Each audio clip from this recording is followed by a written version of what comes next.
অর্থাৎ এমন ভাবে বিধান করার ক্ষমতা যে বিধানকে কেউ প্রশ্ন করতে পারবে না, যেই বিধান সম্পর্কে কোনো আঙ্গুলি উত্তোলন করা যাবে না, যেই বিধানকে কেউ বাতিল করবার এখতিয়ার রাখে না, যেই বিধানের বিরুদ্ধে কোন বিধান করবার অধিকার কারো নাই, এমন একচ্ছত্র আইন তৈরি করবার সার্বভৌম ক্ষমতার মালিক একমাত্র কে?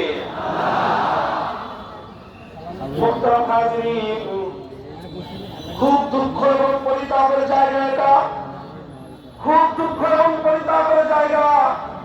আমরা আল্লাহ পাক রব্বুল আলামিনের ইবাদতের তাওহীদকে মানি।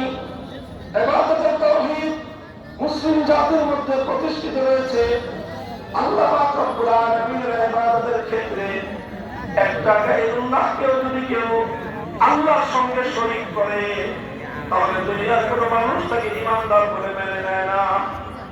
কিন্তু দুঃখ লাগে যখন মানুষ বলে জনগণের সার্বভৌম ক্ষমতার অধিকার, মানুষ যখন বলে সংসদের সার্বভৌম আইন তৈরি করবার অধিকারের কথা, তখন অসংখ্য অগণিত নামধারী মুসলমান অকপটে সে কথা মেনে নেয়। শুধু মেনে নয় তাই নয়, বরং নামধারী মুসলমানরা আল্লাহর বিরুদ্ধে আর একটা আইন পরিষদ দাঁড় করে, সেই আইন পরিষদকে সার্বভৌম আইন তৈরি করবার ক্ষমতা তাদের হাতে তুলে দেয়।